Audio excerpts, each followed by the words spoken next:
Sa bawat habang ako'y naguguluhan, tulad ng hangin ako'y nawawala. Pait ng buhay akong tinatamaan, Lord, saan ako patutungo? Anong gagawin ko, Lord, sa bawat araw? Hey, God's morning po mga kapatid. Isang mapagpalang umaga po muli sa ating araw na ito. Ngayon po ay araw ng Friday. At sa araw pong ito, tayo po ay ngayon ay August 14 na, 2026. At malapit na kumalembang ang bear months. Ilang araw na lang at kakanta na si Jose Marichan. At ngayon po sa ating pagtalakay ng ating God's Morning, ay tayo ay tutungo sa talata mula po sa Corinto.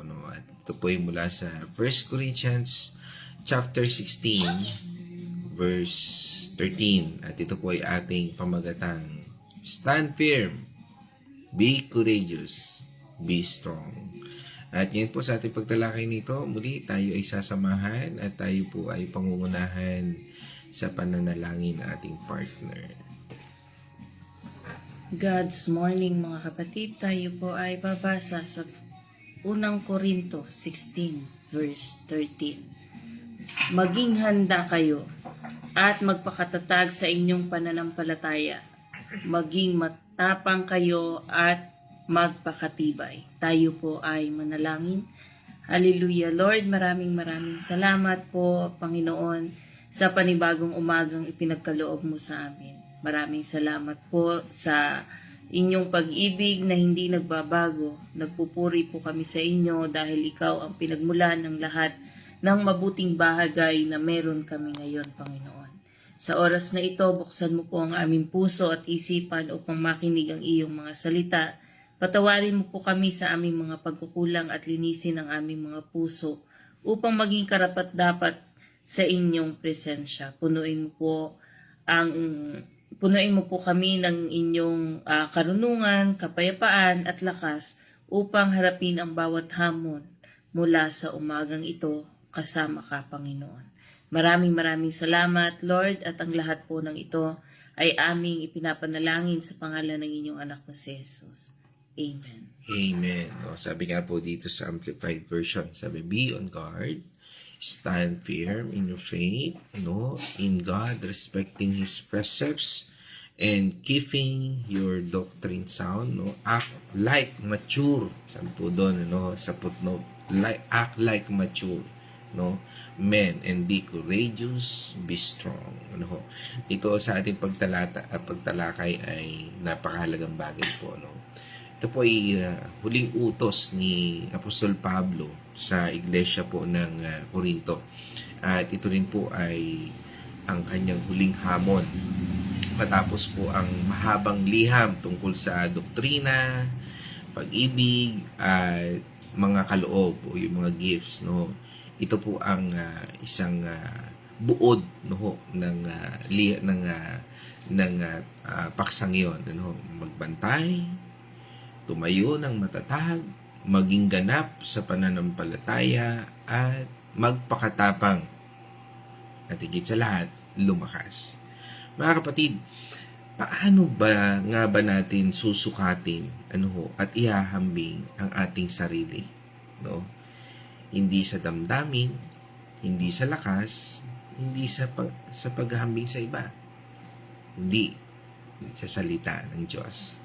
Hindi tayo magiging matatag dahil, sabihin natin, hindi tayo matatag dahil tayo ay malakas ang pangatawan, maganda ang kinabubuhay.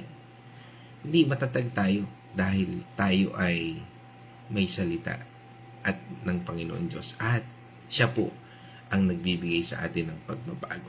At kaya nga po dito sa ating pag-aaral na ito, kapag tayo po ay napagtatanto natin na mali ang ating mga pananaw, katanungan po diyan paano tayo, no, makababangon at gigising, no? Minsan kasi kapag tayo ay nalaman natin na mali pala yung ating tayo nang lulumo, hindi ho ba? At sabi nga po dito sa ating binasang talata, hindi sa sarili po nating lakas, kundi sa pag-amin. No? Ang tanong, aamin ka ba? No? Higit na lahat sa Panginoon. No?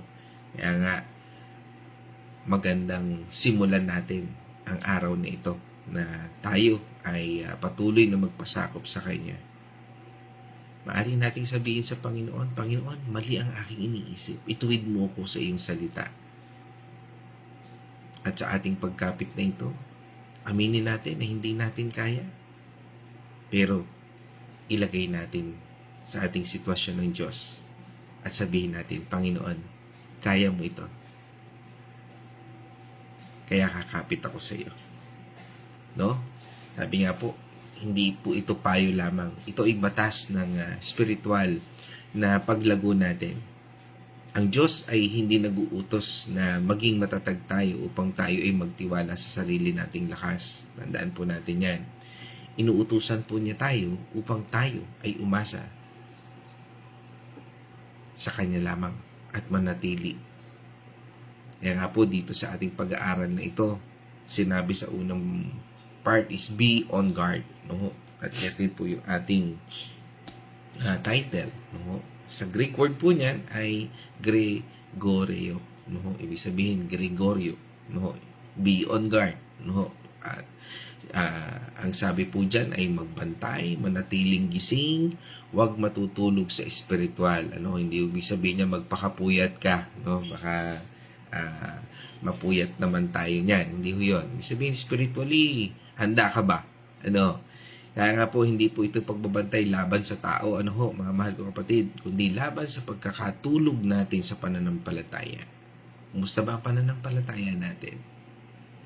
Pagkawala ng pag-iingat at pagpapabaya sa salita ng Diyos. Ang kalaban po ay laging gising. Lagi po natin tatandaan yan. Ang spiritual warfare ng ating kasalukuyang panahon ay lagi pong nandyan. Kaya tayo po ay hindi dapat matulog. Ibig sabihin, hindi po sa physical, kundi sa spiritual. Ibig sabihin, sa katulad ng ating ginagawa ngayon, ito po ay paggising natin dahil tayo po ay nabubuksan sa katotohanan ng digmaang ito. Ang pagbabantay po ay hindi pag-aalala. Baka sabihin natin, ganun pala yun. Ano na kayang gagawin ko? Hindi po, kundi ito po ay pag-ibig sa kaluluwa. Ibig sabihin, kapag nagbabantay po tayo, ipinapakita nating mahalaga sa atin ang kaligtasan at katwiran na nanggagaling sa ating Panginoon Diyos. Dahil ang pagpapabaya ay hindi kawalan ng oras. Hindi po ibig sabihin pag ginawa ko yan, sayang naman yung oras, sayang naman kikitain ko, ganun, minsan ganun isip kasi po natin Tandaan po natin, ang pagpapabaya na sinasabi dito ay kundi ang kawalan ng pag-ibig sa salita ng Diyos. Kumusta ba ang iyong pagbabasa ng Biblia? Kumusta ba ang iyong panahon sa salita ng Panginoon Diyos?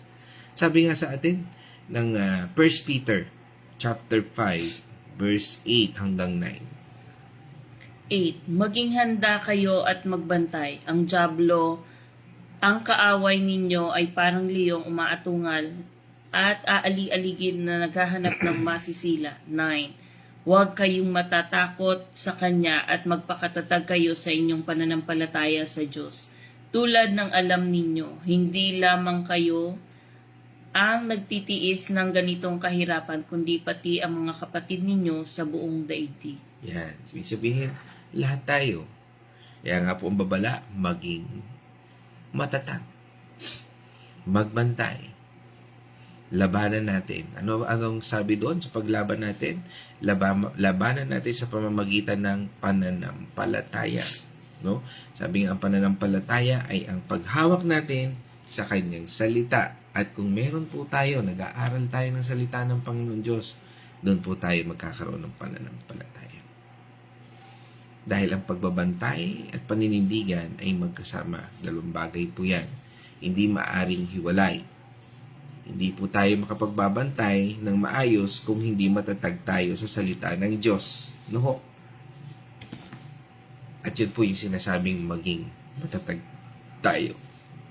Sabi nga po ni Albert Barnes sa kanyang commentary, be your guard against temptation, against false teachers, against the wiles of the adversary. Be on guard. Yan po ang bantayan natin. Mga temptation natin, maling aral, wiles of the adversary, yung mga patibong ng kaaway. Dahil ang pagbabantay po ay laban sa maling aral at kalaban ng kaluluwa. Ang pag-ingat ay hindi laban sa kapwa, no? Kundi laban sa mga bagay na nais maghiwalay sa atin mula sa Diyos. Kaya nga po doon sa sumunod na bahagi, sabi doon, stand firm, o sa Greek word ay steko. No, tandaan po natin yan. Bakit? Mamaya ihahayag ko po bakit. Steko. No, bakit? Siguro inisip na ba? Yan siguro ang word for the day. Sige, tingnan po natin kung yan nga po ba ang ating word for the day. Stand firm. No? Ibig sabihin nun, steko. Tumayo ng matatag, no? Sa pundasyon. Hindi umatras. Hindi natitinag, yan po yan. Ikaw ba yan? Hindi umaatras. Matatag ang pundasyon, hindi natitinag. Aattend ako ng Bible study, aattend ako ng God's Morning, aattend ako ng salita ng Panginoon Diyos. Ito po ay pagtayo sa tumpak na doktrina at katotohanan ng salita ng Diyos. Hindi po tayo nakatayo sa ating mga damdamin lamang o umisyon, sa ating mga emosyon, kundi, o maaaring sabihin, mga opinyon, o karanasan. Kundi, nakatatayo po tayo sa katotohanan ng Diyos. At kahit anong bagyo, hindi aalis ang pundasyong iyan. Kaya nga po, ang tunay po na katatagan ay hindi kapag hindi tayo natitinag, kundi kapag natitinag ka man, ay hindi ka aalis sa salita ng Panginoon Diyos. Tama ba? Okay, malinaw po tayo doon, ha? Yan po yung ibig sabihin ng pagiging matatag dyan. Hindi ako alis dito sa pwesto kong ito. Sa upuan kong ito, ako pa rin ang uupo dito. Ako pa rin ang pastor. Ako pa rin ang kung ano man posisyon na yung iniingatan. Hindi ho ganun. No? Kundi manindigan po tayo sa salita ng Panginoon Diyos. Hindi sa posisyon, kundi sa pagkatawag sa atin ng Panginoon Diyos kung paano tayo tinawag niya at kung paano tayo maglingkod sa isa't isa. Kung meron mang papalit na sa iyo magpastor, go. Handa ka dahil naninindigan ka sa salita ng Diyos. Dahil hindi po tayo nakakatayo sa tibay ng posisyon o ng anong pa mga ating pinangahawakan, kundi nakatatayo tayo dahil ang Diyos ay matibay sa buhay natin. Malinaw po tayo doon. Sabi nga ni Matthew Henry, sabi niya dito, stand fast in the faith and keep your ground. Maintain your steadfastness. Ang paninindigan po natin ay wala sa ating kakayahan. Magaling ka man, matalino ka man, o alam mo na lahat. Pero tandaan po natin, ang paninindigan po natin ay nasa tunay na pananampalataya sa Diyos. Baka naman puro sarili mo na lang ang nakikita mo.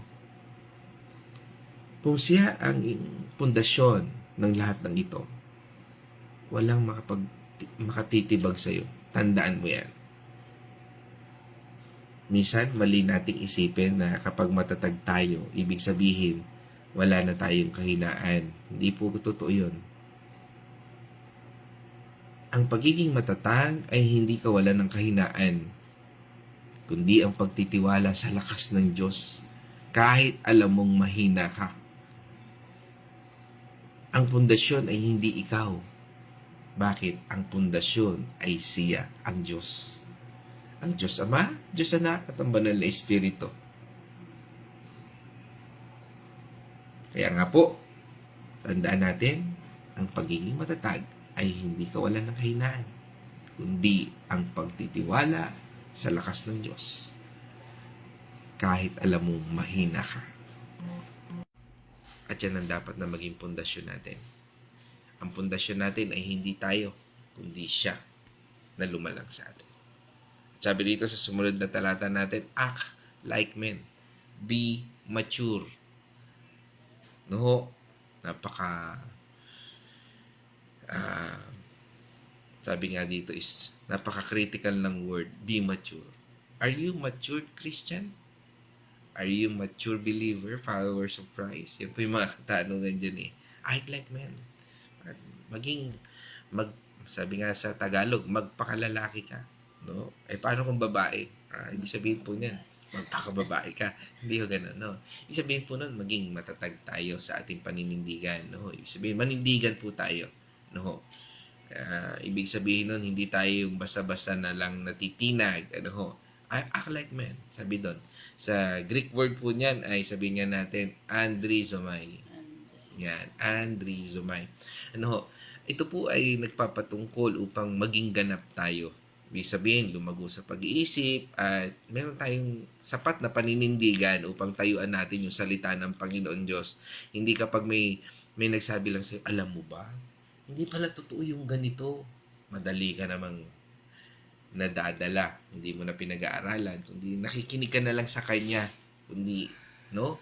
Kaya nga po mahalaga na nagtitake note tayo, sinusuri natin, nire-research po natin yung lahat ng ating pinag-aaralan o yung ating mga napapakinggan sa katulad na ito upang lalo tayong maging matatag. Sabi nga, act like men, be mature. No? Hindi po ito tungkol sa kasarian, ano ho? Lilinawin natin, ano? Maging babae ka man o lalaki ka man, ano ho? Kundi ito po ay tungkol sa pag-iwan, sa pagiging bata sa pananampalataya. Alam niyo po ba na maraming matatanda na ngayon ang bata pa rin po sa pananampalataya? Yung hanggang ngayon ay hindi pa rin marunong magbuklat ng Biblia. As in talagang nakalulungkot po minsan, mga mahal kong kapatid sa Panginoon. Ano ho? At yan po yung dapat nating kahabagan. Dahil bilang isang Kristiyano, tungkulin natin na ipahayag ang pagiging mature sa bawat isa. Again, ulitin ko, hindi po ito tungkol sa kasarian, kundi tungkol sa pag-iwan, sa pagiging bata sa pananampalataya. Dahil ang bata ay nadadala sa bawat damdamin. Ito po yung mga taong kung bakit may mga Kristiyano na madaling sabi nga ay maging babasagin, no? Kasi nga po hindi sila ayaw magpa-disciple, no? Ayaw magpaturo, no? Ay ang yung salitang sabi nga do sa Bible study namin kagabi, nabanggit ni Nay Remy, ano? Sabi niya yung alam ko na yan, nabasa ko na yan, no? Tandaan po natin ang salita ng Panginoon Diyos ay napakasagana at punong-puno po ng kayamanan. Kaya nga po, dito tayo magiging mature sa tuwing tayo ay nag-aaral at naglilinay o nagbubulay ng kanyang salita. Kaya nga po, tandaan po natin, ang bata ay nagdadala ng madala sa bawat damdamin niya. Hindi po yan sa edad, ano? Ibig sabihin nun, hanggang ngayon, yan pa rin ang nalalaman mo. Dahil ang salita ng Panginoon Diyos, everyday, meron po yang new revelation. Kaya nga po, bawat bagong aral, bawat pagsubok, makikita po natin na ang ganap na mananampalataya ay nananatili sa kung ano ang itinuturo ng salita ng Diyos.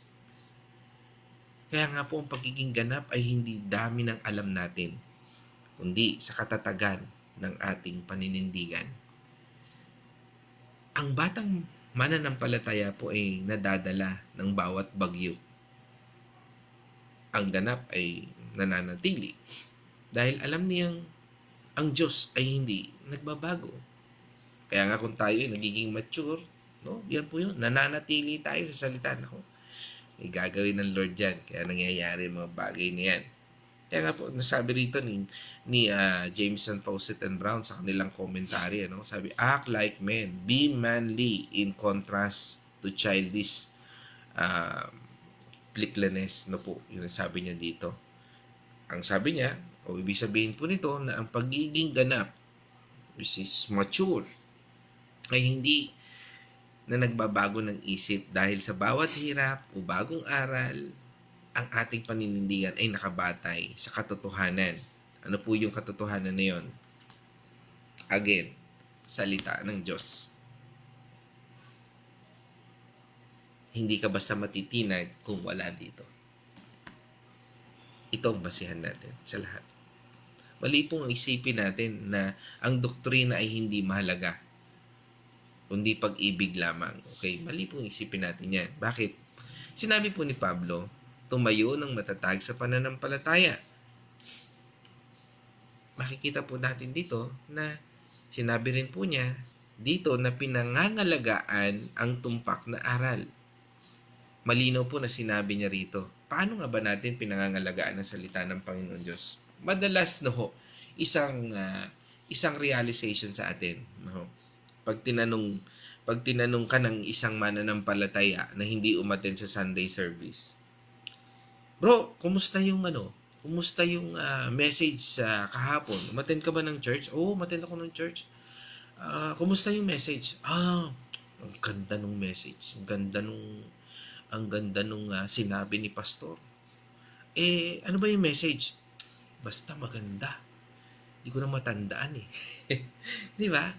Mas madali tayo minsan na malimutan natin kasi hindi natin siya pinagbubulay-bulayan. No, kaya nga kung tatanungin mo, ano ang topic natin last Sunday? Nagbabapi rin. Kasi nga, malimit, hindi naman natin isinasa puso.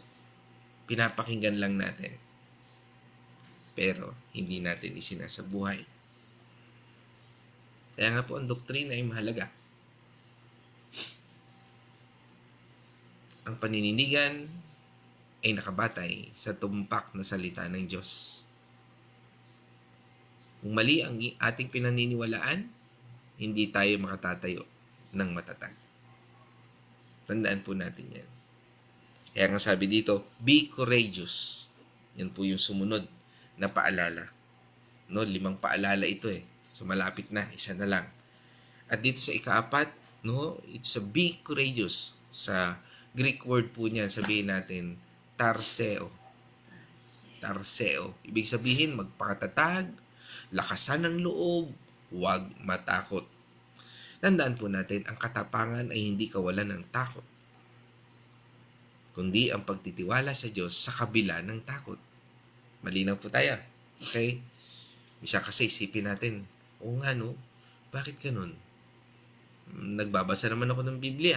Pero bakit? Parang minsan naduduwag ako, minsan nababahag ang buntot ko.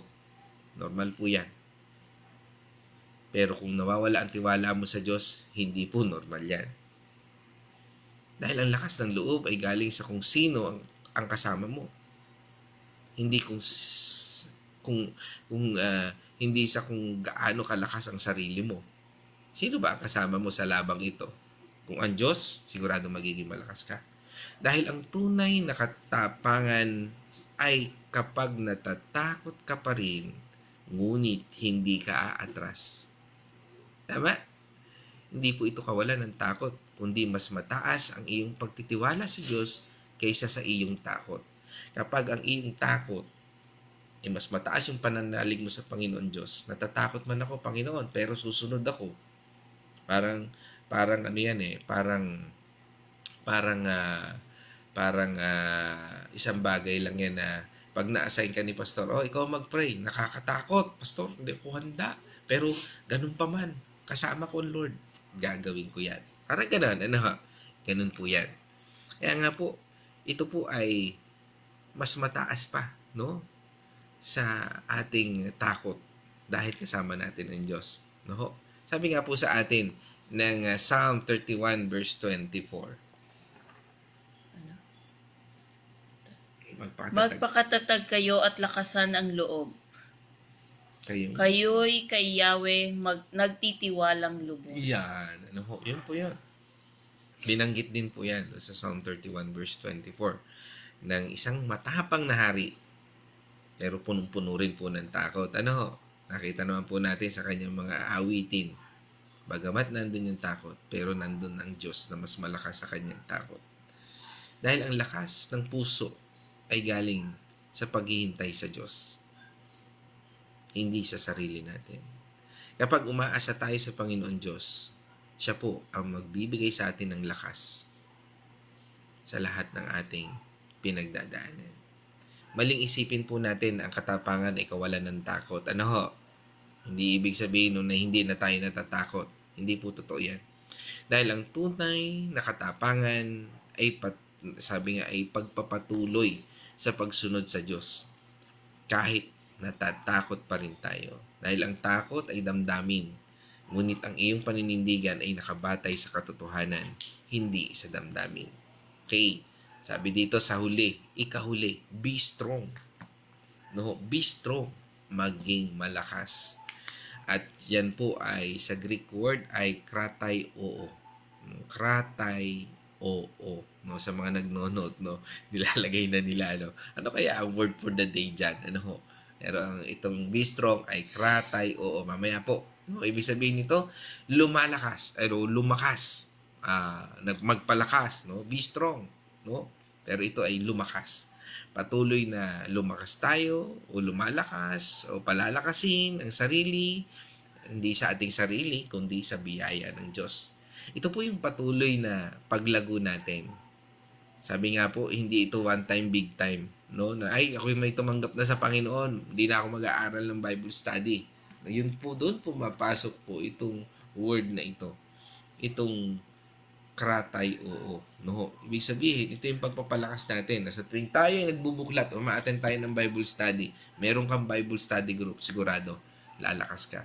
Parang sa isang ano lang yan sa isang tao na nag-gym, ang isang Kristiyano, ang gym niya ay Bible study. Tandaan niyo, kung ikaw ay nag-gym, no? Kaya pagka Bible study tayo, sige tayo mag-gym. Yan po yun. Kasi lalakas tayo no?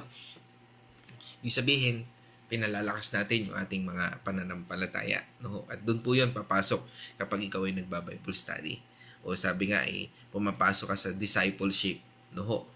At dito po, sabi nga ay tayo po ay patuloy na palalaguin ng Panginoon Diyos, no? Dahil marami pong Kristiyano na kahit po matagal ng Kristiyano, naging complacent na lang. Yun, gusto na lang niya, gusto niyang gawin. Hindi na siya nag-i-evolve. Wala nang evolution sa kanya. Ibig sabihin, hindi siya lumalago.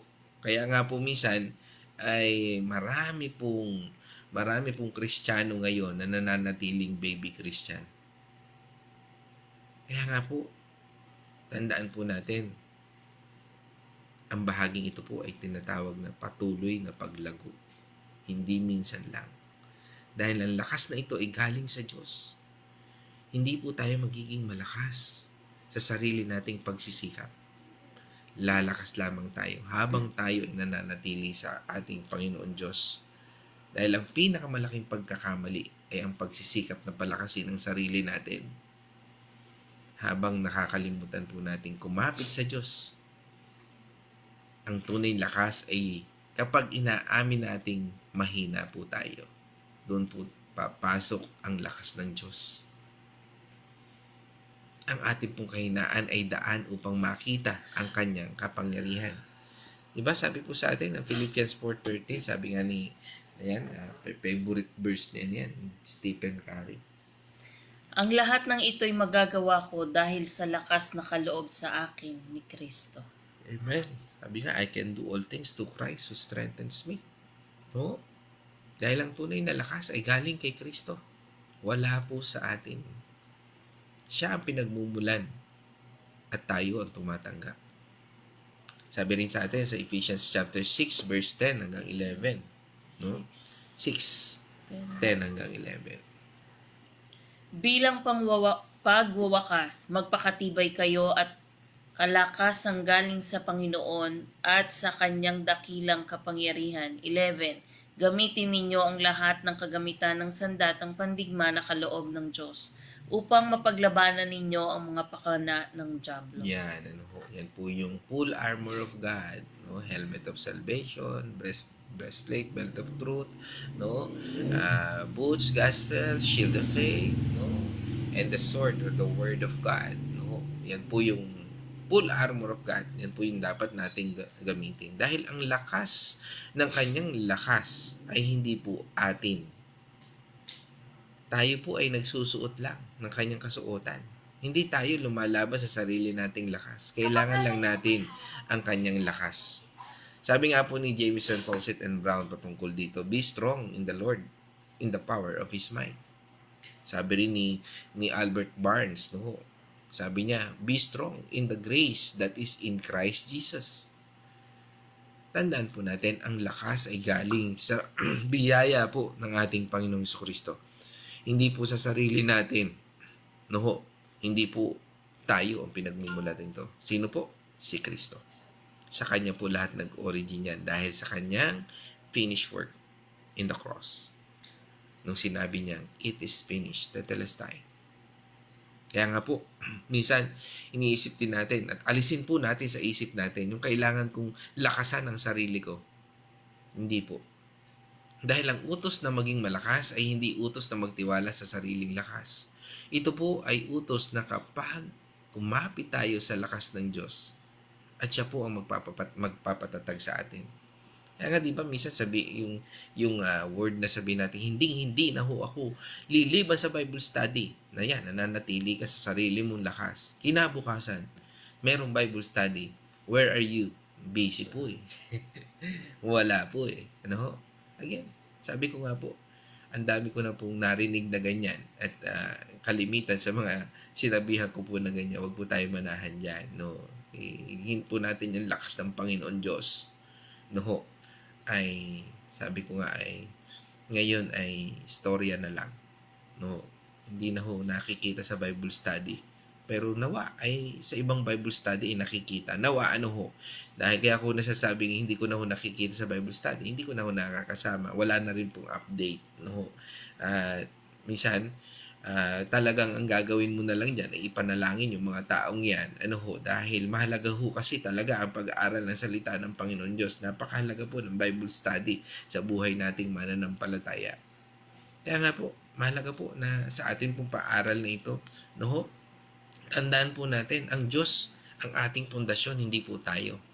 Dahil ang utos na tumayo ng matatag ay hindi po utos na magtiwala sa sarili. Ito po ay utos na manatili sa katotohanan ng Diyos. Dahil siya po ay hindi nagbabago. Kung nakatayo tayo sa Kanya, hindi tayo matitinay. Kalawa, ang salita ng Diyos ang ating pundasyon, ang paninindigan. Hindi po tayo makatatayo ng may matatag kung mali ang iyong paniniwala, ang ating paniniwala. Katulad po ni Pablo, no? Inayos po niya yung doktrina, mga paniniwala. Kaya kailangan po nating kilalanin ang tumpak na salita ng Diyos, ang tamang interpretasyon. At doon po tayo makakapanatili. Dahil ang damdamin ay nagbabago, ngunit ang salita ng Diyos ay hindi kailanman magbabago. Ikatlo, ang lakas ay biyaya, hindi po gawa ng tao. Sinasabi po ng salita, maging malakas. Ngunit sa ibang lugar sinasabi, ito ay sa Kanya nagpapalakas sa akin. Ibig sabihin, ang Diyos na siyang nagpapalakas sa atin. Ibig sabihin, ang utos ay gawin. Ngunit ang kakayahang gawin, ang nagaling sa Panginoon Diyos, yan po ang nararapat. Kaya ikaw ay dapat sumunod tayo. Dahil siya po nagbibigay ng lakas. Ito po ang tamang teolohiya niyan. No? Ibig sabihin, yung katwiran at biyaya na nagtutulong. Nasaan po ba yung katwiran ng Diyos? At tandaan po natin, kung sumpungan po natin yung katwiran ng Diyos, makikita po natin ang biyaya ng Diyos. At ikaapat, ito po yung ating panghuli. Tandaan po natin, ang paglago ay patuloy, hindi lang po isang beses. Kaya nga po sa tuwing tayo ay mayroong mga pag-aaral, sikapin po natin na tayo ay matuto. Tandaan po natin, ang word na lumalakas ay ibig sabihin po niyan is patuloy na paglago. Hindi po tayo magiging perpekto agad. Ngunit araw-araw, habang tayo po ay nag-aaral ng salita ng Panginoon Diyos, nakikinig ng salita ng Panginoon Diyos, lalo po tayong lalakas sa ating Panginoon Diyos. At ito yung ating inaantay, ang ating word for the day.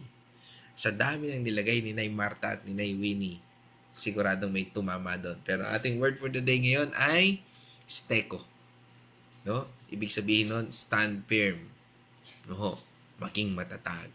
Tumayo ng matatag sa salita ng Diyos, hindi natitinag. Hindi nakatayo sa sarili nating lakas, kundi nakatayo sa Diyos, hindi na hindi nagbabago. Kaya sabi nga po, hindi po tayo matitinag. At sa akin pong pangwakas na mensahe, no, alam pong na-miss nyo, no, yung spoken poetry, no. No, katuwaan lang, no. Alam kong ako lang yung nakamiss yata nito. Hindi, gusto ko lamang pong gawing tula, no, ang ating pangwakas na ito, no. Okay, so simulan na po natin. Sabi dito, mga kapatid, narinig natin ang 5 utos. Magbantay, tumayo, maging ganap, magpakatapang, lumakas. Ngunit sa huli, iisa lamang ang tunay na ibig sabihin. Hindi mo kaya, kundi siya ang may kakayahan. Huwag mong sukatin ang iyong sarili sa lakas ng nararamdaman mo, kundi sa salitang nananatili kahit lumipas na ang panahon. Hindi ka nakatayo dahil matibay ka. Nakatayo ka dahil ang Diyos ay matibay. Kapag natutukso kang matulog sa pananampalataya, gisingin ka ng kanyang salita. Kapag tinatangay ka ng bagyo, huwag kang bibitaw sa kanyang pangako. Kapag natatakot ka, tandaan, ang takot ay damdamin, ngunit ang katotohanan ay mas matimbang. Kapag pakiramdam mo ay mahina ka, doon papasok ang kanyang lakas. Kaya't huwag sabihin, kaya ko. Sabihin mo, kaya niya. Huwag sabihin, matatag ako. Sabihin nating, siya ang aking pinagtatatagan. Ikaw ay manatili sa kanya at siya ang gagawa. Ikaw ay kumapit sa kanya at siya ang magpapatatag sa iyo. Dahil ang tunay na lakas ay hindi sa iyo, nasa Diyos. At siya ay hindi nagbabago. Amen. Purihin natin Panginoon Diyos. Mga kapatid, nawa, nagustuhan niyo po yung aking tula ngayong umaga. Ano ho? Na-miss niyo ba? O ako lang? Okay, dahil dyan, tungo po tayo sa Wednesday Reflection. Katuwaan lang. God's morning mga kapatid. Dito po sa ating mga napag-aralan ngayong umaga ay Tutula ka din. Hindi. Sinabi po dito, ang isa po sa nabanggit ay maging maingat at maging alerto. Sa panahon po ngayon, maraming maling impormasyon, maraming maling aral at mga tukso sa paligid, sa internet. Mag-ingat po tayo. Suriin. Ng church. Kahit daw sa loob ng church.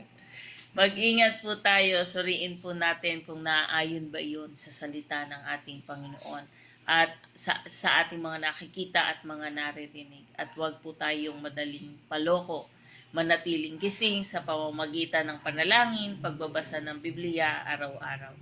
At dito po sa pamamagitan ng mga kung tayo naka-align sa presensya ng ating Panginoon, ay i-reveal naman po ng Panginoon yung mga sitwasyon na hindi natin maintindihan.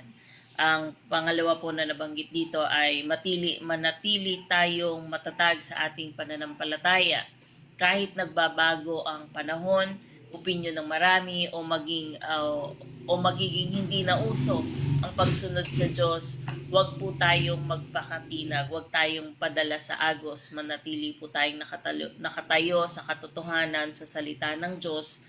Ang ating pong pananalig kay Kristo ay dapat nakadepende sa ating Panginoon at hindi sa sinasabi ng mga nasa paligid lamang natin. At ang isa pa rin pong nabanggit ay maging matapang sa paggawa ng tama. Huwag matakot na tumayo sa katotohanan kahit na ikaw ay kahit na ikaw lang ang gumagawa nito, magkaroon po tayo ng lakas na magpatotoo, mamuhay ng tapat at sabihin ang tama kahit hindi ito gusto ng iba. Marami po kasing iba na lalayuan ka sapagkat nagpapahayag ka ng katotohanan ng salita ng ating Panginoon. Huwag po tayong papatinag doon, huwag tayong magpapadala sa mundong ito sapagkat ang Panginoon po ang ating kasama. Ang Panginoon ang nagbibigay sa atin ng lakas upang ipahayag ang kanyang mga salita. At ang isa pa pong nabanggit doon ay huwag umasa sa sarili lamang nating lakas. Ang tunay na lakas po ay galing sa Diyos. Kapag po tayo ay nanghihina, lumapit po tayo sa ating Panginoon. Hindi po natin kaya mag-isa. Siya po ang magbibigay sa atin ng lakas upang harapin ang bawat pagsubok na dumadating sa ating buhay. At ang panghuli po ay gawin ang lahat ng may pag-ibig. Kasunod ng pagiging matatag at matapang ang pagmamahal kahit matatag po tayo sa ating pananampalataya, huwag po tayo maging masungit o mapanghusga. Ituro po natin ang katotohanan ng may pagmamahal sa ating kapwa. Huwag po tayong halimbawa, alam na natin yung salita ng ating Panginoon ay sasabihin, o kaya alam na natin ang isang bagay, pero yung kasama natin ay hindi natin alam, sasabihin, ba't ito lang, hindi mo alam? Huwag po tayong magmalaki sapagkat ang lahat po ng ating nalalaman ay galing din sa ating Panginoon at hindi po sa sarili nating gawa. So, yun lamang po. Mag-ingat po tayong lahat and God bless po sa inyong lahat. Saan yung tula? Wala akong tula. Wala tula. Wala, may tula. Okay. Praise God. Salamat po sa iyong refleksyon. At ngayon naman tayo tutungo sa ating mga partners online. Yan. Ating mga katuwang dito sa ating araw na ito. Yan. At ito po ay pinangunahan. Punta tayo sa yan. Kauna-unahan po natin dito yung ating kumare. Yan. At yan sa pamilya Azucena Tanyo. Pagbati natin sa mag-asawa. Kay Brother Arthur at Sister Carmelyn Tanyo mula po dyan sa Barangay Concepcion, San Pablo City. Sila po ang kauna-unahan dito sa ating comment section. At pagbati natin sa kanilang magagandang baby, kay Julene at kay Pau, at pagbati rin natin sa ating inaanak dyan, kay Tyrone at kay Janessa na lagi din pong nakikinig. At yan, sinundan po yan ng ating kapatid from USA, from Washington, Seattle. Kasama po natin muli ang Daw family, yan. Pangunguna ni Nurse Abigail Daw, yan. Sa mapagpalang umaga po sa iyo, kapatid. Yan, at ngayon kasama rin po natin muli ang mula naman po sa Dolores, Quezon. Kasama po natin ang Alinea family. Pagbati po natin, kasama po natin si Nay Remy Alinea. Isang mapagpalang umaga po sa inyo at sa inyong buong pamilya. Yan. At sinundan po yan ang ating kapatid from Villa Escudero. Yan, pagbati natin sa Patual family, sa pangunguna ni Naywin ni Patual, at pagbati rin natin dyan kila Ate Lisel at Kuya Hector Dalangi family, yan sa Villa Escudero. Yan, at sinundan po yan ang ating kapatid from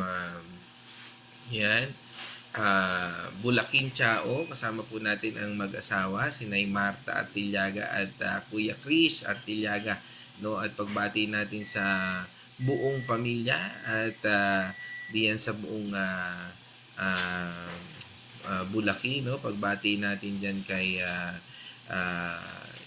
kay Nay Gori, kay Naylina at kay Iasel at kay Inigo. Yan, sa mapagpalang umaga. At ngayon kasama rin po natin ang Andal Artillaga family, sa pangunguna ni Pastor Rafael.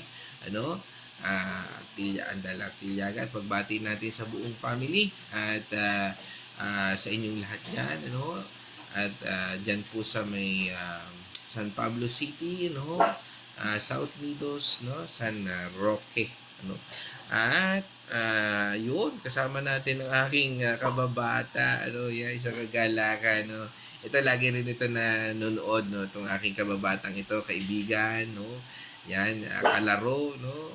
Yan, kasama po natin si Brother J. Balaaldia. Yan, from, saan ka nga ba ngayon bro? Nasa Wawa ka pa rin ba? O nasa, saan na nga ba? San Gregorio yata, no? Hindi ko tanda bro no, kung saan yung kung saan ka, kung nasaan ka or nasa Makati, no. Kaya kasama po natin yan ating kaibigan na yan, si Jay Balaaldia. Yan, isang mapagpalang umaga sa iyo kapatid at sa iyong buong pamilya at sa iyong mga anak, no. Isang kagalakan na makasama ka dito via live, baka walang ano. Yan, praise God, no. At yan, tungo rin tayo. Pagbati rin natin, kasama rin natin ngayon ang Maranan family. No, yan, kasama po natin ating kapatid from Barangay Santo Niño. Yan, kasama po natin si Nay Josephine Maranan. Nay Josephine, kumusta na po kayo? At patuloy po naming dalangin sa iyong kalakasan at sa iyong kalusugan. Ano, yan, si Nay Josephine Maranan, isang mapagpalang umaga po. Yan, nabanggit ko na ang Kuya Chris kanina. Yan, dito rin siya. Yan, at pagbati rin po natin sa pamilya Nunoso, ano ho, yan, kasama po natin si Ate Nela, ano ho, yan, ano ho, isang mapagpalang umaga po sa ating lahat, ano ho, yan, at sa inyong buong pamilya dyan sa Barangay San Francisco, Manhattan Subdivision. Ano ho, yan. At from Barangay Santo Angel, no, kasama po natin ang ating kapatid, no ho, si Sister Manilyn Mendoza. At pagbati natin sa buong pamilya, Sister Manilyn, isang kagalakan po. Yan, kay Sister Manilyn Mendoza. Yun, nabati ko na rin kanina dito si Ate Lisel, nandito rin po. At syempre, ang aking magandang lalaking pinsan, kasama natin from Cagayan de Oro. Yan, kasama natin ang aking pinsan si Rafael Getgano. Yan, pogi gaw, pogi. Oh, yan. Yan, aking pinsan si Rafael Getgano. At regards dyan sa buong family namin, Getgano family, no? Saan mang sulok ng mundo. Yan. At ano pa po? Yan. Yan, kasama natin, no? Yan. At kasama rin natin ang aking kapatid from Santa Rosa, Laguna, Caroline Mercado. Pagbati natin dyan sa inyong lahat. Siyempre sa aking nanay, Corazon Mercado. At siyempre sa aking mga anak, no? Kay Kyle at kay Casey. At pagbati ko rin sa aking mga pamangkin dyan, no? Sa Santa Rosa, Laguna, kay La Princess, kay Shai, kay Jello, kay CJ, at kay Sian, no? Isang mapagpalang umaga po at pagbati ko rin kay Cyril, ano, dyan sa Santa Rosa, Laguna. Yan. At kasama rin po natin ating kapatid from Candelaria, Quezon. Kasama po natin si Bernard, ano, Castillo Mandigma. At ayan, pagbati natin sa iyong buong pamilya. Yan. At from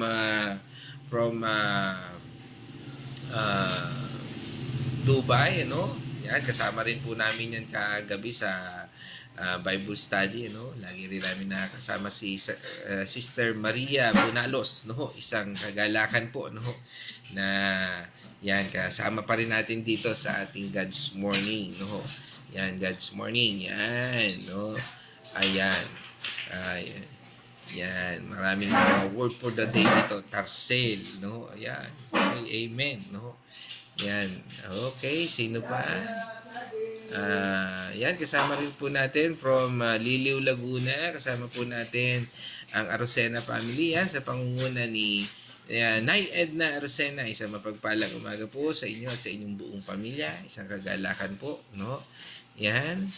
At ayan. Yan, again, kasama rin po natin ngayon ang ating kapatid from Rizal nga ba? O ano si Joyce? Nagkarlan. Yan, from Rizal. Muli kasama natin, ano? Ating kapatid si Joyce Amante Consul, si Chairman. Yan. Si Joyce Amante Consul, no? From Rizal, Laguna. Yan. At isang mapagpalang umaga rin sa iyo, sa iyong buong pamilya at sa iyong mga kasama. Yan. At pagbati rin natin sa ating kapatid from Jacob Church, no? Yan. Kasama natin si Mark Derrick C. Gayo. Isang mapagpalang umaga sa iyo, kapatid. At ngayon, sa atin pong pagtatapos, nawa tayo na pagpala ng ating Panginoon Diyos. At sa atin pong pansamantalang pagtatapos, no? Ay, tapusin po natin ang ating devotion na ito sa isang panalangin. Let's all pray. O maraming Diyos na makapangyarihan, salamat po Panginoon sa iyong pagpapaalala sa amin ng pagiging matatag. Tunay Panginoon na kami ay mahina at walang kakayahan. Subalit Lord, sa iyo pong salita namin na pag-aralan ay nalaman po namin na ikaw ay laging nandyan upang kami bigyan ng katatagan, lakas at patnubay. Lord, wag niyo pong hayaan na mataliwas po kami ayon sa iyong mga ipinag-uutos nito. Turungan mo po kami na magampanan po namin at patuloy, Panginoon, na magawa namin ang iyong kalooban upang sa aming aral na ito ay hindi masayang, but bagkus, Panginoon, maging kalakasan namin at kasangkapan upang labanan ang anumang gawa ng kaaway sa aming buhay. Naniniwala po kami, Panginoon, at inaamin po namin na kailangan namin kayo sa bawat minuto ng buhay namin ito upang kami maging matatag at maunawaan namin ang kalakasan na nagmumula sa iyo. At sa iyong bawat hiwaga, Panginoon, ay pinapakita sa amin, salamat po sa lahat ng pagpapalang ito. Hindi po namin kayang bayaran, suklian man lang, O Lord, ang anumang kabutihang ito. Kundi, Panginoon, nais po namin pasalamatan ito at papuri, Panginoon, dahil ikaw yung Diyos na walang katumbas at wala pong katulad. Kaya, Panginoon, sa mga oras na ito, hayaan mong sambahin ka namin, papurihan at pasalamatan. At dalangin din po namin, Panginoon, sa mga oras na ito, ang patuloy na pananampalataya sa kagalingan na may mga karamdaman, O Lord, sa mga oras na ito, naniniwala po kami sa kagalingan na ilalapat mo sa kanilang buhay. Lalong-lalo na kay Nanay Josephine Maranan, O Lord, sa lahat ng may mga karamdaman ngayon, kay Kuya Chris, ang lahat po, Panginoon, at sa lahat ng mga makikinig, O Lord, at mga makikinig din po ng replay na ito, O Lord, dalangin po namin, Panginoon, ang kagalingan na nagmumula sa iyo, pagpapala, Panginoon, at dalangin po namin, Panginoon, na pagkalooban mo kami ng lakas at pangunawa at tamang interpretasyon sa lahat ng aming na pag-aaralan. Bigyan mo kami ng lakas na nagbumula sa iyong banal na Espiritu. And this I pray in the name of the Father, the Son, and the Holy Spirit. In Jesus' name, Amen and Amen. Mga kapatid, let us shout the shout of victory. Christ has died. Christ has risen. Christ will come again. And together, we are for Christ again. God's morning, everyone. Babay ikaw. Babay po. Babay po. Ikaw din? Babay din. Babay. Babay.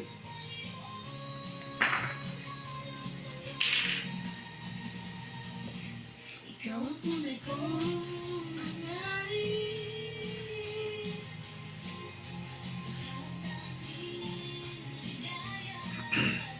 Okay, God's morning. Signing off.